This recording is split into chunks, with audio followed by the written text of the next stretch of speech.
guys, welcome to Signature Real Estate Group. We got another great sales meeting planned for you, and I'm here with the crew as usual, our amazing leadership team. Are we missing anybody? Shelly. Oh. She's on her way to Destin, Florida. Really? Yeah. What are you guys going to Destin, Florida for? Well, I'm supposed to be gone too. You just haven't left yet. Surprised you're not really here. Oh, you really want to know? I really want to know. So we're going down there for Circle of Champions with Satemanali. Oh, nice. So yeah, it'll be a good event. So part of the continuation of immersion was these events. So I think this is about my last one.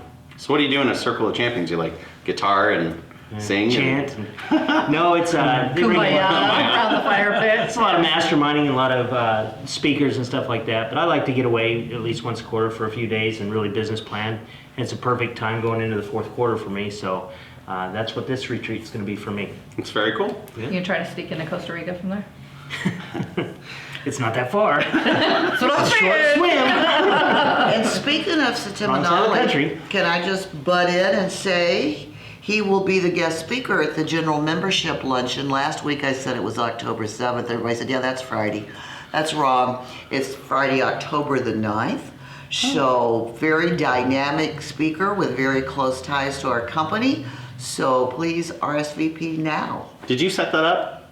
No, I did not. Tom did. Tom Really? Blanchard, yeah. That's awesome. No, he called me to get in contact with him, but yeah, he set it up. He spoke at the state leadership Yeah, I remember when that. Tom was going through it, or he was a dean or something like that, or one of the That's awesome. trustees. So. Very cool. So, it was kind of an interesting Friday last week. One of the things that I took away from following Facebook was that Janet's Instagram got hacked. Yes. You know what? A few people on the board did. A lot of them got hacked. Oh, really? Yeah, You what? didn't know that? No. It was all over our Facebook page. The only one on my Facebook page was me going, I think you've been hacked. I think you're on the wrong account. But I saw the comments going back and forth, with Ashley telling everyone don't worry because Janet doesn't log into Instagram anyway, and then you I told don't. Ashley don't say that. And then Daryl Braswell's going to coach you, or he's got you all worked out, so it's all good now. No, he called me and very nicely said, I think your Instagram's been hacked and I'm going to report it. Is that okay? And I said, yes, Daryl, please report it because Yeah. I've deleted the whole thing. The interesting thing, though, is that I think there's some sore losers in the election. Yeah. Because they attacked you guys on your Instagram pages, and they set up a fake Craigslist account for me. I'm giving away free phones and free furniture, so if you see Brandina out there selling those things, it wasn't me. So they put the name Brandina and a false phone number, and you're No, giving away my free phone stuff? number. Oh, your my phone phone number. number, Yeah, so of they course. contact me and says free, and That's not very creative. Wait, but I mean, did you sell them a house? I did. No. I got two leads out of it. We got 2 leads out of it. No, but seriously, I just think it's funny. I didn't get a ton of calls, but there was a couple text messages. time for that? But Craigslist still works. Remember we used to use Craigslist marketing? You put your phone number on there with the property. Don't you have to pay for those ads? For properties, but probably not free cell Not for phones. free. Free is free. It's not even a cheap way to get to you. That's crazy. so. Well, I was going back to the topic of being hacked, and that's happened a lot. We've had agents with their Facebook accounts be hacked, their Instagram accounts. No one ever hacks LinkedIn. Or my account. Just What's kidding. LinkedIn? Yeah. Well, the important thing I think is to monitor your profiles to make sure that you're changing your password on a regular basis and making sure that if you have a username out there that you're checking up on yourself. But I didn't have anyone offer me $3 million, so I'm just going to put it out there, and there's no Oh, prints. did I offer $3 million? I don't know. I'm hoping. But the other thing on I'm that collecting. is if you're already friends with somebody and you see that they're getting more friend requests or Yeah. they're requesting to be No friends with photo you, on the profile, and they've had it forever, yeah, just let the person know because it's probably hacked. for sure. Well, and I think this brings a bigger point too in when you're sitting in the office, we've talked about this a couple times, when you're in the offices, don't leave like your Facebook open, don't leave, not that we're gonna hack anything, but it's a public area, right? So if you're using the computers at the office, log out every time of everything, including your MLS. And that, I think it also goes for your own computers and your Yeah. own laptops. Completely change your passwords. I know that when we had REO accounts, they used to ask us, like, what are you doing for security purposes to make sure that people aren't viewing properties or things about properties that we've sent you, right? And that came right from the REO companies. And it was, we always turn off our computer before we walk away. And Sure. it's, just things like that. Yeah, good stuff. So can I do open houses? No. I mean, Yes. you can, but You they're can. illegal. They're illegal right now, but you can do that. So okay. Please don't do them. Yeah, don't do because them. they are illegal and you will get in trouble. So I got asked last week. So we, Marilyn Kirkpatrick, who's the chairwoman of the county commission, she's always the chair. She's also chair of the COVID task force, and so they've made a stride to open up open houses for our industry, and they've got a whole plan for it. There's a 5-point guideline where you have to, one at a time mentality. You can't have more than 4 in the home at one time, including the seller, the agent, a person that walks in, and some random person, I guess. I don't know. You have to have all of your COVID gear on, your mask, probably gloves, your PPE. PPE, all done, and you must register for tracing. And all of those things are set up in those guidelines. But the problem is the COVID task force can only make things better. They can't lessen restrictions that are already put up in an executive order. And so the governor's office actually has to approve it. And so we're waiting for him, which it should be this week, hopefully, from what they've said.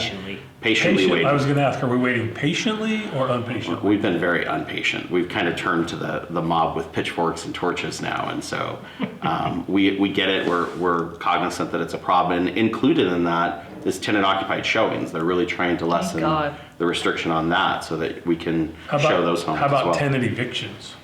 Nothing on the eviction. I think that'll go all the way through January.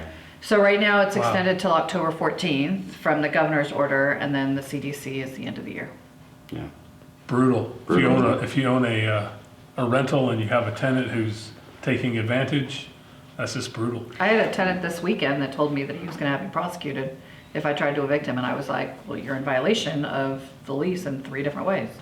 So, And not just the rent. I read that email. That's nicely written. yeah. Yeah. No, I Will was be on your pissed. Christmas I was cards. pissed. I responded back to the client saying, you'll hear from our attorney. Then I forwarded it to the attorney. Govern yourself saying, accordingly. yeah. I Make must sure have- he hears from you Yeah. soon. Yeah. But to go back to open houses, so right now you should not be doing them. They are technically illegal by the order, but we don't have an open house police. So don't send me emails about people doing it. Don't send me photos of them. There's nothing I can do other than report them to the city, and I don't want to, report agents to the city. I mean, there's nothing I can do there on that standpoint, but should be in a week. So if you don't have open house signs and you plan on doing open houses, now's a good time to get your signs together. And once they do open it up, why do agents do open houses?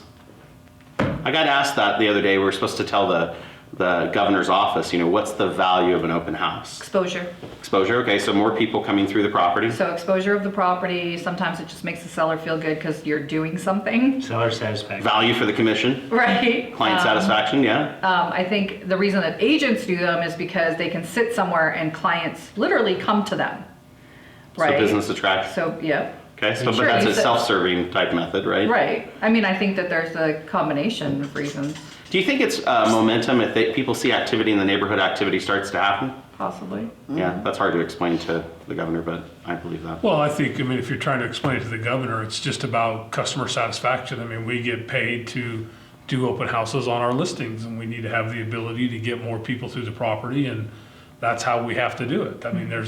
Unless he has a better way or some other method of getting multiple people through a property in a short period of time, so we don't overly inconvenience the seller. That's right. Then, we don't really, that's the, Convenience factor for that the seller. wheel has been invented. It's called an open house, and we need to get that wheel rolling. So I thought of it, I didn't use this analogy per se, but this is how I thought of it. Like a car dealership, we all know that they're closed on Sundays, right? And if you want to really check out a car without any hassle, you go down on a Sunday, you walk around, you stare in the windows and stuff, but then you get all excited about the car, and now you want to get in it, and there's no one around. Yeah. And so right now we have unlimited Sundays in real estate because everyone can drive by and look, but they can't go inside and touch it and see it, very easily. And so I think, when do people buy cars? Monday through Saturday, Yeah. usually, right? And so it's the idea of they're open for people to come in, they can actually go in and see how it looks, the furniture, the whole thing, Well, and without any commitment. And the general public needs somewhere to go before church and after church, right? And That's on true. Sundays, they stop in. So the sellers are getting tired of them looking through the windows Yeah. Monday through Sunday. I've had clients say that. I'll just go through and look through the windows. I'm like, no, don't do that. People live there. All right, well, the whole thing is we're closer than we've ever been. That's a politician's I feel like you answer said right that there. last week too. Well, Every day we So get we're one day closer, closer. yeah, we're closer than we were This last week. than last week. Yeah. could we just say this? As soon as you're able to do open houses, you're going to hear I it tried that. from us. We're going to be telling everybody in the company multiple times, multiple ways, read your newsletter, right? I mean, we'll send out a company-wide. Read your newsletter. Read your damn newsletter. I mean, the bottom Did she line give you is $1 to say that or what? the minute that it's available and you can go do it, we're going to let you know. Yeah. So It'll be on Facebook, pay it'll attention. be on the. So the only other thing I have to add on the state level is that we're having my my second, I canceled the first one, my second state board meeting. And during this meeting, we're going to have the elections. And so if you didn't know it, the state officers are not voted on by the membership, they're voted on by the elected directors to the state board. So there's like 39, 40 directors. Actually, I think there's 44. And they vote for the state officers. And that's how you move through this. And so, those local directors that you just elected are going to vote for your state leadership. And that's kind of how the flow goes. And then the national directors vote for the national leadership. And the state That's how a bill becomes law. board's made up of all the There's a song for that. local boards. Some. right? So like in GLVR, we have like 18 director seats, and usually the local presidents, they appoint the state board. And so we've all usually appointed our board of directors, and then there's extra slots. Like Janet had extra, I had extra. Tom didn't have a lot of extra, I don't understand that, but I'm his extra. He had 4. he had 4 extra. 4, yeah. So, you appoint people to the state board, and that's how you get on that. I wasn't Janet's extra. And this year, Ryan was my extra. I've never been an extra, Yeah, just doesn't saying. matter. What yeah, you've been Till very next- Not from Chris or Till 2022. Janet. There were only so many slots, and we weren't having open houses. So, but just to be clear, this year, Tom Blanchard, a lady named Diane Brown from Northern Nevada, and Marissa from Elko, they're running for vice president, because vice president becomes president-elect, becomes president. A guy named Trevor Smith from Incline is running for treasurer unopposed, so he'll probably win that one. He's got a good chance. Yeah, Chance. and then we have a state director for the North that's elected by the board. And I think Gail Krolik's the only one running for that. Right. So it's kind of cool. Yeah. So if somebody wants to run for a state position, can they just do that, or do they have to be appointed You have first? to butter up a local president, and that's and the way you'll then get you, on. you get in, and then you can start to advance. You could, yeah. They've actually only had one person ever be state president who wasn't a local president. And I can't remember his name, but it was a long, long, long time ago in a galaxy far away. But you can't do that now. Well, and here's You the can. other Well, you interesting still can, huh? Yeah. thing about this election for the state, Chris, is Southern Nevada is like 80% or more of the Yeah. state realtors, and we only have one person running. So if our one person, Tom Blanchard, does not get selected as vice president, Southern Nevada, which is 80% of the Unrepresented. realtors, will have no representation on the state board. On the Well, executive. on the Elected on the executive elected board. executive, yeah. Yeah. And that's happened. I mean, we've had multiple years where it's been Northern president. It's funny because you think having the majority of directors, we'd always win. Well, there's a 60-40 rule where 60% come from Southern Nevada, no matter how the makeup is. And then they have to have enough directors to make up 40% of the board from the North. And that was like a mediation they had 20 years ago, right? And so the problem is that the blocks of these groups never always support each other. And so it's quite interesting how... The cliques? When you say blocks, you mean There's cliques? cliques, yeah. So you're current president. Yep. So it I have minutes to go. like in the local, is there a past president position that you'll move into at the state Yeah. level? Yeah, I'll be a So we'll have feather some- duster. We'll have a little bit of A representation. little bit. Yeah, a little but bit. he forgets, like, he's done. He's done. He's checked out. So Checks out in October. it's still September. Still September. So a couple of other things, just a reminder, your MLS dues are due for a local. They're already on your billing, $300 for that. And yes, that's more than usual because they doubled it 2 years ago. That local president just didn't care. And then That was MLS you. fines. Yeah, it was definitely him. No, I'm pretty sure. No, it was you. It was you. It was Was it me? 100% you. But Yeah, she was one hold year on, let's ago. be clear here. I It's didn't not double it, up the to MLS one committee did. person to increase or decrease dues, right?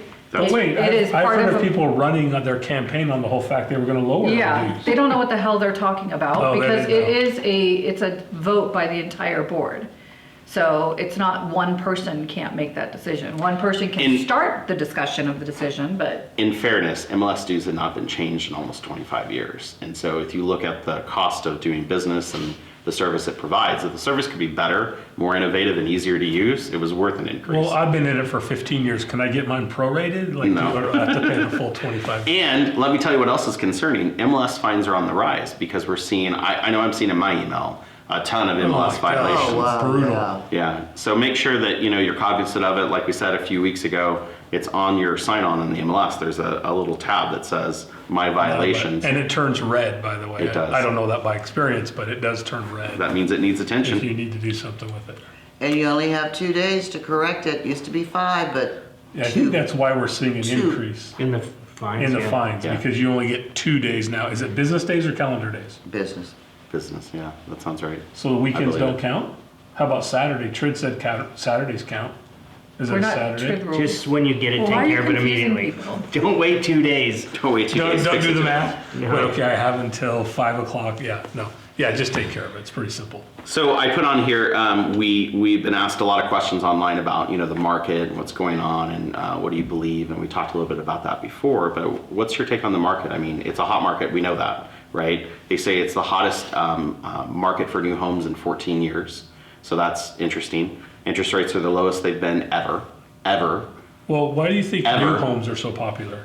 because they're You new. can do open Because houses. they can do open houses. They're open every single that day. set up? Right? That's exactly right. Hope you listen, Sislak. I wonder if the new builders are what's putting going to some money happen into is the the account. new builders are going to stop doing open houses because they're going to get in trouble now. They're not. It's by appointment there. It's by appointment. So I mean, we can do the same thing. We can do open houses by appointment only. It's a little harder, but yeah, you can. The logistics of that don't even make sense though, right? Well- I'm gonna sit outside with a table that says open appointments.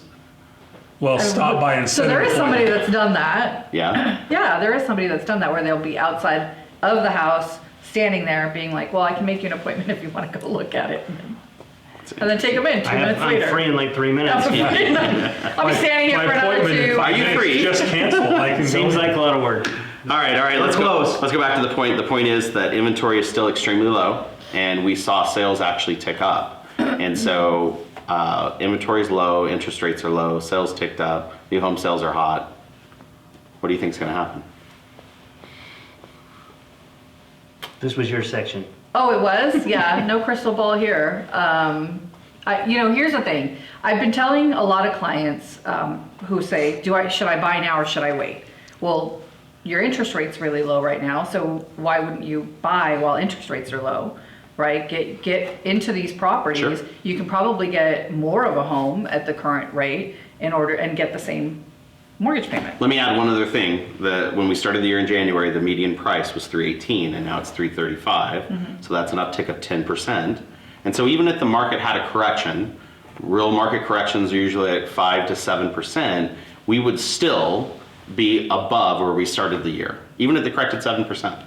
Well, so what traditionally happens with interest rates after an election? I mean, in November, we're having the big This is not a election, very right? traditional year. I don't know if you know It's this. not, There's but With or without a pandemic, I just wanted to make Traditionally, what's going to happen with the interest rate? Like, what do most people expect the interest rate to do? Well, I Go think up. usually interest rates stabilize after an election because they're trying to stabilize the market based on what happened, but we would hope they'd go up, right? What I remember seeing is that they keep them low before the election because that makes the current president more popular with the with the public, right? And then they do have to not tick up working. just a little bit. It's not working. I don't know if it can work. I'm just saying that's traditionally what's going to happen. So with a 0.5% increase Yeah. in the interest rate, if Makes it a massive goes up difference. over the first part of the year, and we do see CoreLogic just announced that they expect by June or July of next year that we'll see a 7.8% decrease in home values. Now, I don't understand that because Still your point. June or July is when we start to see things really start to take off. And so I don't know how they pick June or July, and they're way Either do smarter they. than me. But Well, no, I mean they're a lot No, smarter. I think than they're me, going right? based off the delinquencies on the mortgages. Yeah. And that's what they're predicting. And those are up a little bit, right? But remember, Significantly, but Yeah. yeah. Zillow and a consumer confidence group back 7 months ago forecasted that we were going to hit a market crash, right? Remember that? They came out Yeah. and said, there's no way Vegas sustains or the whole Well, I thing with remember COVID. because I couldn't stop laughing. Yeah. And I actually said, no, we're going to see multiple offers and we're going to see people And we did. buying houses And we like did. crazy. Yeah. So what's your Right. prediction then, since you're doing this right? No, I'm not doing it right. I'm just saying I remember that specifically because Just I not just doing it couldn't wrong. believe they Just not announced doing it. it wrong. There you go. Well, I just think at 7.8%, even if properties did go down 7.8%, We'd still be above the trend. and the interest rate went up 0.5%, which is likely to happen. Would you still buy a You're house? still in a better position today if you buy a house today Yep. than if you wait a year. Yeah. 'Cause you always have to have a place to put your stuff. It just mathematically makes sense Yep. if you do the math. All right, I got some broker questions for you guys on here that came off of our signature Facebook page that I figured that all of us could, give some input on. Nobody answered that? I always like these because we get a little bit different answer from each broker. This is always This fun. is what they call us all. Okay. Potpourri. All right, so the first one comes back to, in this hot market like this, there are a lot of times sellers put their home on the market and they're concerned about price and they want the most for their home and they put it on and they get all this activity. And so sellers sometimes get seller's remorse. And now they want to pull the home off of the market. How do you fight seller's remorse and how do you prepare the seller so they don't have it? Wait, so they get seller's remorse that they had too many showings and their home is actually going Yep, to sell. they think, you know what, I'm gonna take it off, I'm gonna put it on for more later, or I'm gonna raise the price We've because there's so much underpriced it. activity. Even though you priced it above comps anyway, and there's no way it'll really appraise, which we're seeing, the seller still wants more. How do you prepare them for that? I haven't had that issue.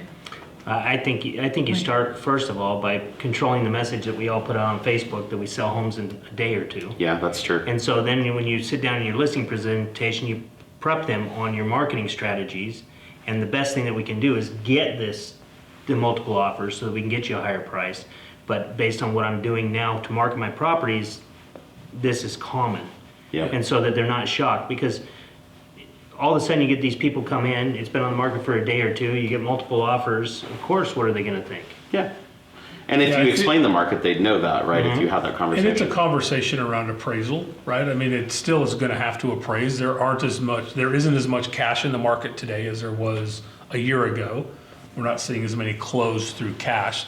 We're seeing more financing. Yeah. So 'Cause it's still interest rates are going so to low. have to appraise, right? The other thing is like when you do the comparables, if you click on all the comps, right? And there's this button called stats. You click on that, it goes to tabular. It actually tells you how many days on average homes are selling in for that neighborhood. Wow. What? Wow. Yeah. So Nobody you- pays attention to that. No, so I actually take that with me, it tells you what the price per square footage on average, the median price, what's the highest, what's the lowest, and it gives you the days on market. And it gives you an average and it gives you a median days on market. And I take that for those reasons, right? Not necessarily the price per square foot. And that's why you don't have that problem. Well, Right. and Yeah, I just- also in our listing I consultation. also don't let them out of contract, so they don't have a choice. Yeah. Sorry. And I'll go All right, I'm leaving. I'll go back though. The reason I said be careful about what you put out on Facebook and that, because it diminishes your value. Yes. Because if everybody is selling homes in a day or two, then it must just be really easy to sell homes, and I'm paying you too much money, and you guys are taking Why can't I advantage just of sell me. it on my own? Right. Owner for so sell by owner. that's why it's important. Mine always comes back, people forget the reason why the seller's selling, right? That all along, their motivation is the only thing that you need to keep consistent. Listen, I've created a plan that got you the most for your home. I got you buyers that came into the property, even without open houses. And you said you needed to sell this home for these reasons. Why are we deterring from the plan? And I think the biggest problem is most agents don't lay out a plan. Right. The plan is that I'm going to prepare your home the best way possible. I'm going to present it in the best light possible. This is the market we're in that I'm going to present it, so it's going to be a hot market. We priced it this high, even though it won't appraise, but we're going to shoot for it. So we're on track for everything that's in the plan.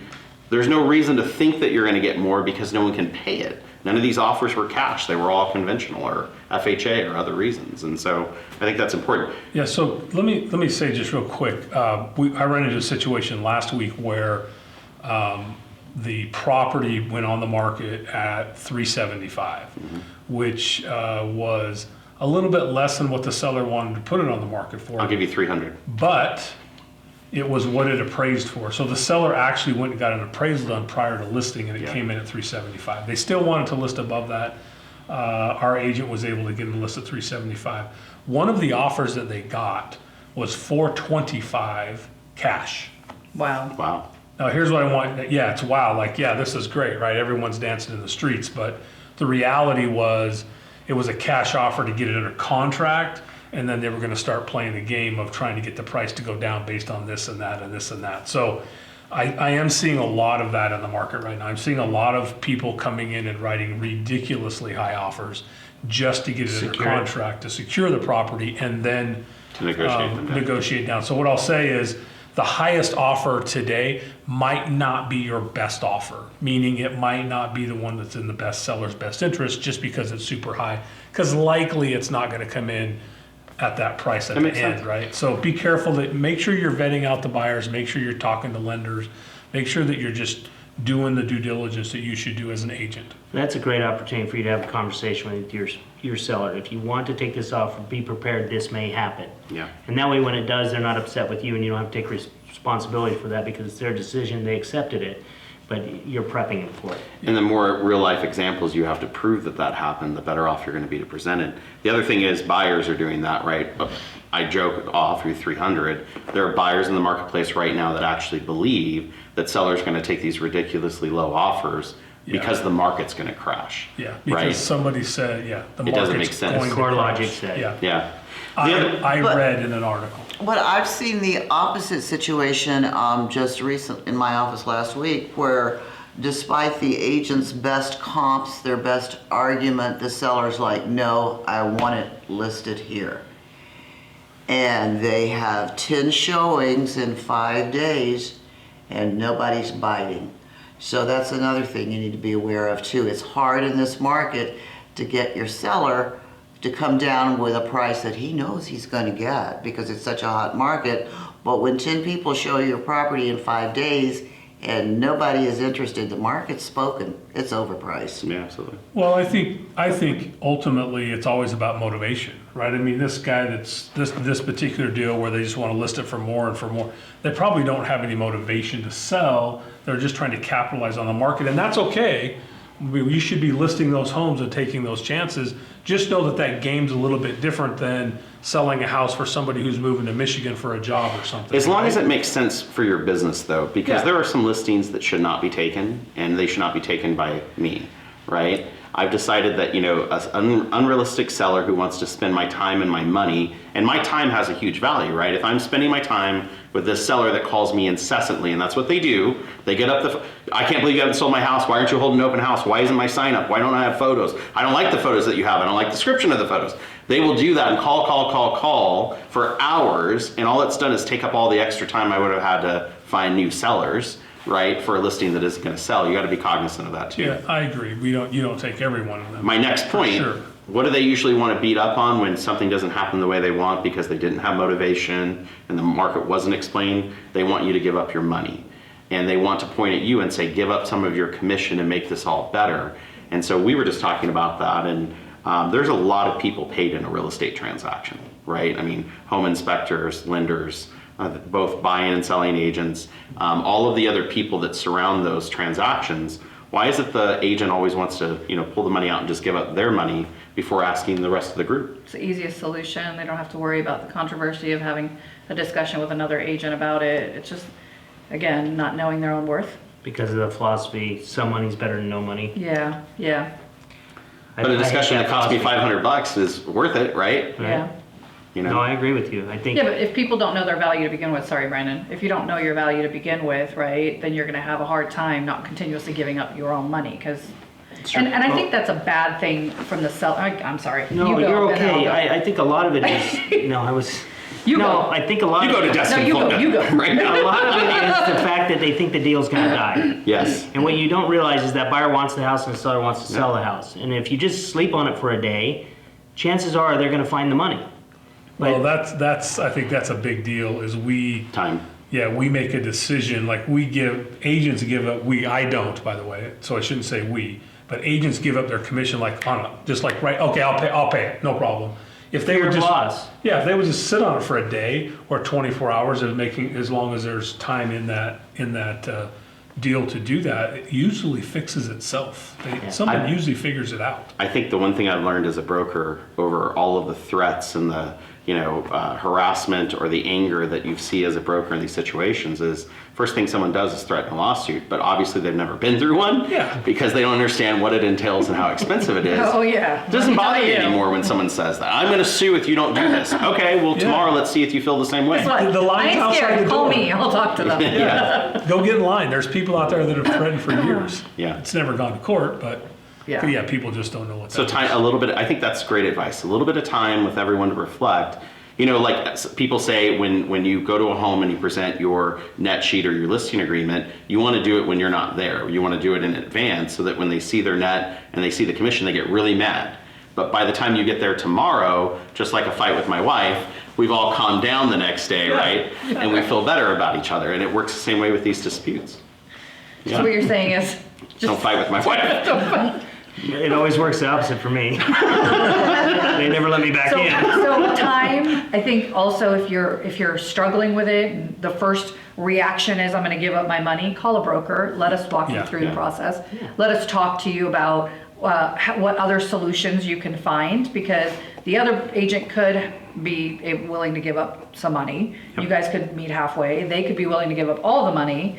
I mean, we all want to get the transaction closed. That's the ultimate goal, right? Yep. And there's, like you said, a lot of people in the transaction. Let's figure it out. And I think that the more you can spread the liability and costs out over, the better it's going to be financially for you. Yeah. So good stuff. Let's talk, one of the things that came up is lockboxes and access to them.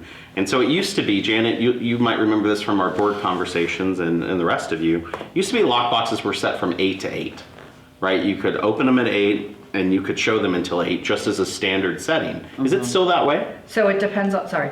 Well, no, the agent Janet, I know. can go in. Go to Destin. Janet, The agent can go in and actually, on their dashboard, on their computer for Central Lock, they can set the times that Or they whatever they want want, to, yeah. to show. So it doesn't matter, but I think it starts at 7 now. Oh, it doesn't? Okay. 7 to 7 or So 7 that's to what 9? I'm saying is it depends on what time of the year we're in.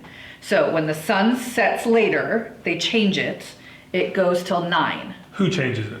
The sun. Central Lock. Central Lock. So, So- it's not something I have to do. No, it Got it. changes automatically to a later time at 9. So you can go show property up till 9 o'clock because the sun's still up till like 8, 8:15. How do they know?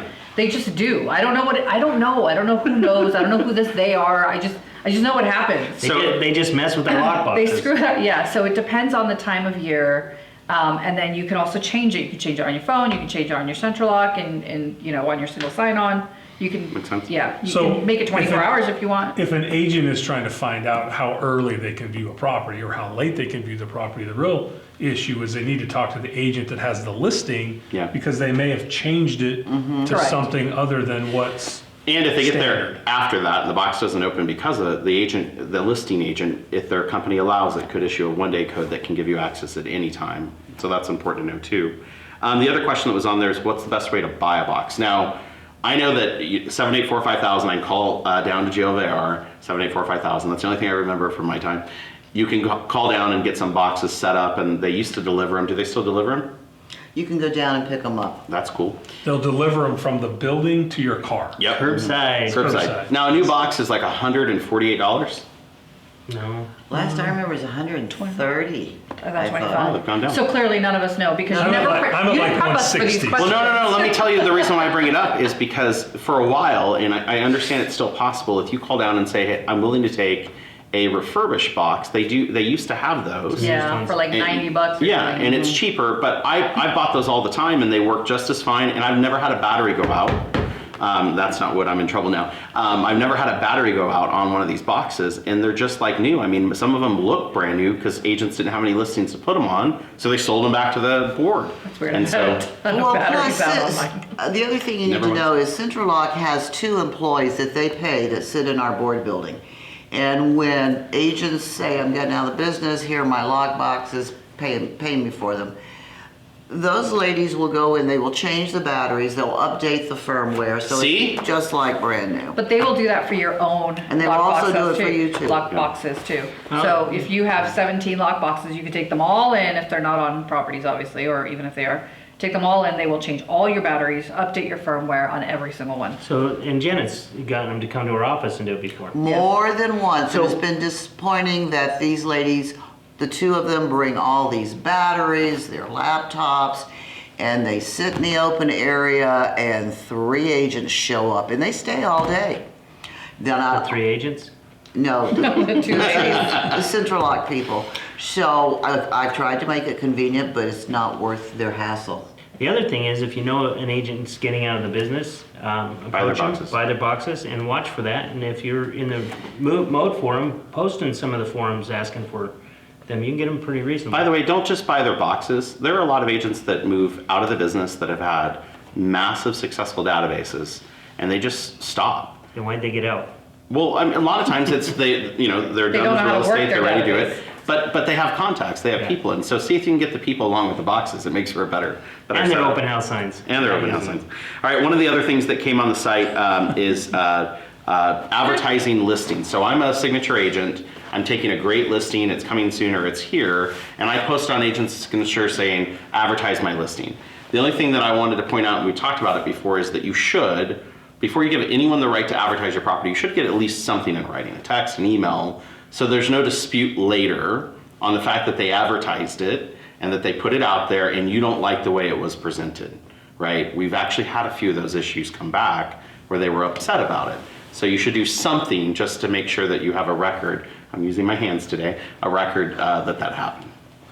Well, and I've had a lot of confusion. In fact, just last week, somebody in the office asked a question about advertising somebody else's listing, and before I could even open my mouth, another agent said, oh, as signature, you can advertise anybody's listing that's a signature agent. And that was true, maybe the first year and a half 6 we months. opened the doors, but that has changed. Sisolak changed it. Yeah. We can't blame this one on Sisolak, but Yes, Yes, we can. now if you want to advertise somebody's listing, please get it from them in writing that they're allowing you to do so. Send Well, them an here- And email. let me just clarify why that changed. Originally, we didn't have a ton of listings in that, and then we've got some listing agents. And what we found was the agents were putting these things out and not giving a fair opportunity to the person that actually listed the property to generate some business off it. So we thought it was fair, and there are plenty of agents still that will give you permission to advertise those properties, Yeah. but we have to be considerate of that. And we also had a lot of sellers complaining because other people's names were attached to Sure. these listings Didn't out there. understand why. And it wasn't represented properly, or marketed properly. So that's why we changed it, so you get permission and everything's. Well, so here's what I see on Facebook. I see somebody posts, I'm taking this great new listing, and here are all the unbranded photos, and Yep. you may market my listing. Yep. Is that sufficient in writing? They or- should get the response back from the agent that says, I would like to do it, thank you. I'm gonna market your property and here's what I'm gonna do. That's what should happen. Because at the end of the day, like Brandon just said, we're responsible as the brokers to that seller. And if the seller sees something that they don't like or didn't anticipate because their agent didn't tell them about it, we have to explain it. And so if I go to you as the listing agent and say, why is so-and-so marketing your property this way? Did you know about it? And you're like, no, I just threw it on the site and said, go ahead and market it. That could be a problem. So just real quick, so if they just respond on the Facebook post, I'm Something gonna in market writing. your property, Screenshot it. Yeah. then you're good. Then you know who's doing it. Let's also remember though, agents need to get permission from the broker before they put anything out, right? All advertisement has to be approved by us. So if you've already gotten some template that's been approved, then you're both saying, that's an approved template. All you have to do is say, I'm gonna market it, Sure. right? But I think that if you're planning on doing something unique and different, like get approval from the broker, get approval from the other agent before you move forward. If that's how you want to brand business, like you're going to use these to generate leads, you want more of them. And so the more successful listing agents are in getting new deals, the more likely we'll have more opportunity. I don't know a signature agent that's going to say no to another signature agent. I mean, it could happen, but I haven't seen it happen yet. And so the likelihood of them saying yes is really high. But would it be better off that they get to cycle the information back to their seller on all these things? We have an entire company of agents that are going to market your listing, Mr. Seller. That's why you need to list with me. That's a selling feature. And if we're able to trickle the info back to them, that's how that listing agent can show real value without giving up commission. That's right. So, And if you got ads that need to be approved, send them to Vandana. Janet. yes. So this was a good question that came on, and it was Patricia Delaney's question about my client went through closing and they bought a home warranty on the property. And we closed, and about 3 weeks after, like it always does, that's why you need a home warranty, something went wrong. And so they called the warranty company, they sent out a service rep, they said it'll be a window of this time to this time, and 8 hours went by and no one showed up. And so of course the client is really upset about the home warranty issue. So Janet, you're gonna remember this. We were sitting at a table at the alumni luncheon with Neil Schwartz. And Neil, we were talking about home warranties for some reason, I don't remember why. And Neil goes, don't know anything about them. And I'm like, what do you mean don't know anything about them? He's like, we don't sell home warranties, we sell houses. And I'm like, well, yeah, but if my client says, don't know anything about them. And I'm like, wait a minute, Neil, calm down, calm down. What do you mean don't know anything about them? He goes, we are not home warranty sales reps. We do not sell them, we don't promote them, we don't do anything with them, we sell houses. The more you know about a home warranty, the more likely you are to get into liability about it. Now, I don't know if I agree with that. I agree that if my client says I want one, I agree. I need to know some info and I need to present them with options, but they choose. But his whole point was that we're not in the business of selling them, so when they go wrong, we can't be liable for them. We're just facilitating the client. Do you remember that? He went back and forth for a while. Yeah, and you might throw in too, this, Neil Schwartz became a commissioner for the real estate division, so Over that. Yeah. that was the main thing that got. That was when he was on his way out. That's Home what did it. But no, I mean, Chris, I'm in agreement there because, yeah, I mean, there are home warranty reps. Yep. And if my client has a specific question about a home warranty, You go to the rep. I send them to the rep. I mean, I seen her post and I didn't respond specifically because I don't want to be the negative. I mean, I was gonna respond and say, ask the rep. I mean, that's Yeah. not in our purview. That's not something we should be advising on because we're not home warranty. We don't sell them. That's just a courtesy that we provide as an agent by providing multiple options, letting them go read which one they want to use, and then they get to pick which one they want. So why we don't pick it because Yeah. we don't have a responsibility don't pick for it. it. So Now, I know in this case, because of the conversation that Patricia didn't necessarily pick them, the client picked them, and so she's done her job there. But the whole point is that when this goes on, that's the reason why they recommend you give 3 choices. Because when the client gets upset about something like this, they can't point the finger back at you and say, you told me to buy this home warranty and now I don't like it. Now the question in the comment was, can I get a refund for the warranty? Can I get out of the contract because it's set up that way? I've never heard of anyone getting a refund from the warranty company. They'll probably say no refunds. Oh, I've done it. Yeah, have you? Mm-hmm. Not me personally, but I've had it done for a client, yeah. Be careful. Yeah, it doesn't happen all the time. There was an issue that arose that the home warranty should have covered and they didn't. And so as a courtesy, they had it refunded the entire policy, but continued to allow them to Who keep did the you policy. who did you contact? The rep. The rep, and the rep went through the process Correct. to do that. Correct. Now, using some leverage because they want to take care of us in the real estate industry. Yeah. Yeah. They don't want that bad name, so they're going to sometimes go above and beyond for that. But I think this goes over to home inspections too. I see too many times that our agents and agents in our industry are referring only one inspector. And I'm going to tell you, if that inspector misses something big, that opens up your liability because you told me to use that guy. And I think Or it's gal. presentation factor, right? Here's the inspector that I've used in these transactions. Here's this one that I found on Craigslist. Here's this guy, I just know his phone number, right? Presentation factor is everything, but I give you choices, Yeah. right? So for us, we give 3 choices, and I put my choice first. I mean, I don't say The anything. logo's bigger. I don't say anything other than here's 3 Good parts choices, around here's it. their numbers, here's their websites, go do your research. And I always Yeah, put the but- guy I want first. Todd, I don't care who we use. Just pick one and Yeah, No. no, I'm do it. not gonna do it. So the best way I've ever seen it presented is I had a sales manager that worked with me and he had a great email where he said, Mr. and Mrs. Buyer, I'm so excited about the acceptance of the offer on your home. Congratulations. Now we have blank number of days to complete your home inspection. Here are the links to 3 separate home warranty companies. Was it me you're talking about? No, it That's wasn't. exactly how we handle it. Here, click on these links and it takes you directly to their website with their comment pages. I've used all 3 of these home inspectors. They're fantastic. On my personal home, I used X.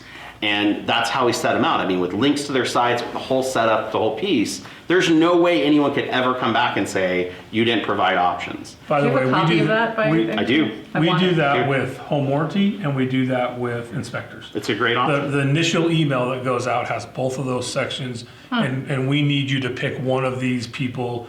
We have this many days in your due diligence. Please deposit your EMD. Here's your escrow officer. Yeah. Like it's an email, and there's 2 sections, one for home warranty and one for inspectors. 3 inspectors, links to their website. Home warranty, links to the home warranty sites. And I just put the ones I would like them to pick first, because they're the ones I used when I bought my house. So the answer to Patricia's question is, it's possible that with the home warranty rep of getting involved with them and escalating through the company, that you could do something there to help the client by giving them the info. But at the end of the day, the lesson learned here is don't be the one responsible. Be the source of the source. Connector. Yep, connector to it so that they can't point the finger back and say this is your fault. Last thing I have on here, we have agents that want to get into different fields of real estate. They want to get into commercial, they want to build a team, they want to do property management. And so I want to remind everybody that per your independent contractor agreement that you signed here with Signature, you cannot do commercial without broker approval and without an addendum to your ICA. You're not allowed to do property management because number one, you have to have a license for that. And so a permit. And if you don't have a permit, you would have to get one. And if you wanted to do them, you would need to have a conversation with the brokers before you'd even think about doing it.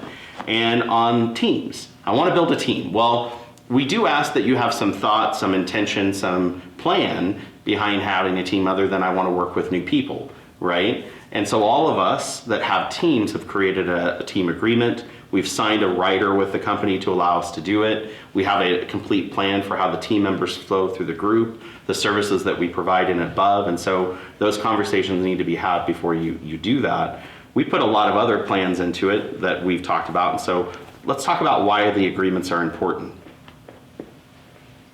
Well, first it's E&O insurance, right? I mean, if you're jumping, That's a big one. If you're jumping from residential real estate and you're trying to go do a $4 million commercial, guess what? Your residential E&O insurance doesn't cover commercial transactions, right? Correct. I mean, it's a different E&O policy. And there's so- a split on commercial, by the way. It's Well, not. it's paid out differently, Yes. but I mean, legality wise, you're leaving you and your client wide open for some pretty serious liability because And you your don't have brokerage. insurance. Yeah, and the brokerage more So important. they're 2 different animals, right? When you're doing commercial versus residential, they are 2 different animals. You cannot tame both of them unless you've got assistance, right? If you're going from residential to commercial, somebody's got to help you with that. You can't do that on your own right away. It's impossible. I actually started in commercial when I first got into real estate. Good Lord, it's a massive difference, right? So don't try to, it's again, the liability, don't try to tame that animal on your own because it's going like- from a cat to a tiger. It's like TV actors that make it into movies, very few do it, right? Yeah. They see the big dollar signs. This is going to be a huge deal. I want it. I don't want to split it with Yeah. anybody. I'm just going to go do it. And in reality, it could end up costing you a heck of a lot more than you'd Your ever business. make. Could cost your business for sure, but could also lose when your you stop license. doing your residential and you start chasing these commercial deals that may or may not happen, Go broke. and a lot of times they don't, you're out. Let me put it this way. Every commercial deal I've ever been involved in, the person buying or selling the commercial deal had way more money than anybody that I've ever done a residential deal for, which just says they have an attorney. And they're much more likely to come after you for something that you may or may not have said or did or whatever that looks like. So it's a legality thing, right? I mean, you really got to cover yourself because you could lose your whole career. Yeah. I mean, it could- People- Code of ethics too. Yeah, people talk about it never happening. Janet goes to every commission meeting. How many times have you seen a commercial agent up there that said, oh, it'll just be fine? They had no skill at all. They didn't know what they were doing. And now they're in front of 5 commissioners that understand that they didn't know what they were doing, and they're going to take their license away or fine them $200,000 or $300,000. Well, that might have happened 5, 6 years ago. Right now, all we see is Property Property management. management, That's true, too. I was- Property Which is management. another even worse. reason why not to be doing property If you're a management. residential agent just trying to get into property management, you can't do that without getting a permit from the real estate division. Can't do that without actually having a discussion here. I mean, I don't even know if we're hiring property managers right now. Liability We've got- factors, Yeah, things. we've got a pretty decent portfolio. You've got to have an accounting system in place, and that's what everybody's going down to the commission for. That's what people. But are we're getting not saying you invited can't for. be productive, right? No, that's what I was just going That's to what say. people need to We understand. we want you to grow your business. We want Yeah. you to jump to a commercial deal. Just the right way. If that opportunity presents, I mean, we want you to grow. That's not what we're saying here. What we're saying here is Do it the when right you go to do that, you need help. Do it the right way. You've got to be in the right position with the brokerage. Come to a broker so that we can tell you what that looks like and get you going. And don't in do it right the day direction. before you're signing the agreement. Right. Well, and here'd be the other thing. If you truly want to move down the commercial path and get better at that, that's one thing. If you just want to do a commercial deal and wants everyone to help you through A that one-up. one deal, Yeah. that's not the right way to do it. Refer it off, get a referral fee, and move on. And know? I've negotiated some amazing commercial referral fees. I'm not kidding. I've gotten 50% before because I found a commercial agent that excels at one aspect and they can make the deal happen like that. And I connected the people together. It's about the value I presented. And so would you rather get 50% of not having to do any of it or have to do all of it and not get anything at the Yeah, end? there's also a difference too of saying, well, I've got this person that mentioned one time in passing that they wanted to buy a church. Here's a referral fee. I want 50%. Yeah. That's not going to happen. But as opposed to having somebody that's ready to buy or Yeah. ready to lease, and it could be a pretty different package. scenario. Yeah, I They're- referred the they're seller, motivated. I found the buyer, I got them together. Yep. I mean, you didn't do anything but handle paperwork, so yeah, I got a 50%. I get paid a lot to handle paper. paperwork, so don't discourage people about I that. understand, okay? but what I'm saying at is it. I don't want you to give agents an unrealistic expectation that they're gonna get 50%. Call me and I'll help you find out how you can get So, some. and I just want to say one more thing too, is you have to be educated. I have an agent that called me, maybe 4 weeks ago, and said, everybody I talk to wants me to find a commercial lease for them. And I said, well, you can't do commercial. And he said, how can I do commercial? I said, you need to start by taking commercial courses. And in the past 4 weeks, he has taken 3 commercial courses. He is serious. This is the direction he wants to do. But he's not just jumping in and getting in over his head and not staying in his lane. He is getting And educated. we have a commercial mentorship program Yeah, I here, was just so about to that say you can. You're going through classes because you need to be educated. Because if I give you a terminology, you don't know what I'm talking about. How can you learn? And so we have people who have stepped up and have agreed to be commercial mentors. And so your first couple of transactions, I don't care what they are. I don't care if you're selling the convention center. You would still want to have someone with you so you know what you're doing. Convention centers for sale? Could be for the right price. I don't think it is. It's all about money for you. I door knocked that listing. Did you? Yeah, no open houses. I walked that listing. No refunds. That was good. All right, well, as always, we try to bring you a lot of value of information and stuff that we're dealing with. And as you can see, it's been another robust week here at Signature. And Brandon will be out of town, so make sure and call him with anything that you need. And all of us are always available for you whenever you need it. So, Shelly, take it away. Happy Tuesday, everyone. We are here at the live and on location at the airport, about ready to board. Just wanted to jump online and say happy Tuesday. Also wanted to chat a little bit about some of the programs that are making a comeback. We've got our jumbo financing. We have 2 investors now that are coming up with a 10% down payment as well as home equity lines of credit so we can bridge that gap for our jumbo financing. If you have any questions about this or any concerns about any financing, whether it's jumbo financing, down payment assistance programs, you name it, you know where to reach us. Feel free to reach out to one of your Prosperity Lending loan officers. If you're looking for Tony Asquith, Beth Peters, Gabby Dela Cruz, Jared Penn, Shelly Panzarella, Myra Talley, and Shannon Davenport. Hope you all have an amazing day. Take care and stay safe.